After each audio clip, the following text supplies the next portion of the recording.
It looks like a mini refrigerator. That's what's standing on top of it. So we're referring to this as the SEM/vacuum system.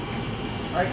This is the PC for the SEM. It's an all-in-one, so the PC monitor is all encompassed.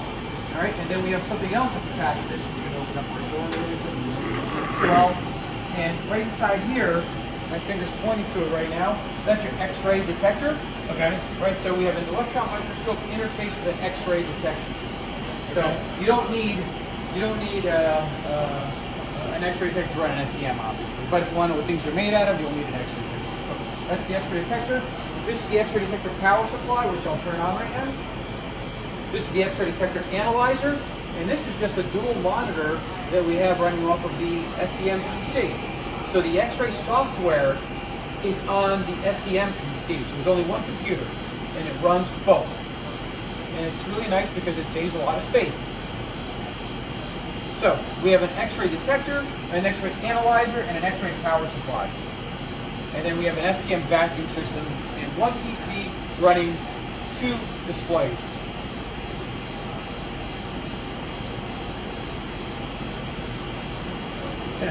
All right.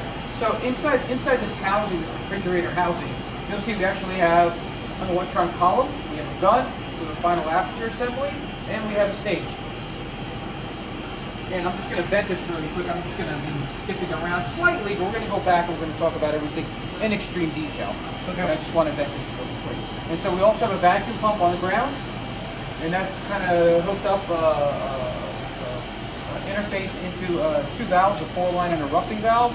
And then we have a turbo pump behind the column, upside down. And there's no cooling happening on that pump, just to throw it out there. And so when the system is left in a standby condition, we recommend that we turn off the Q, the vacuum system. That's just a power button in front. And so when you're using it, you know, obviously it's on, run it all day long, but I don't recommend leaving power on this for like a week, because the turbo has no cooling. And so if it starts, you know, getting hot, and so on, then it definitely gives us a problem.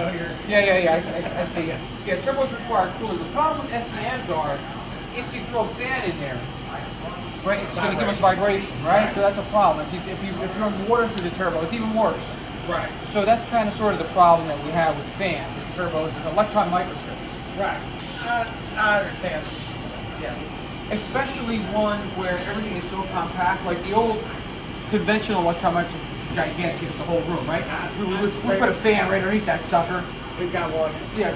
Was scrapped, went down almost 15 years ago. Okay. Nobody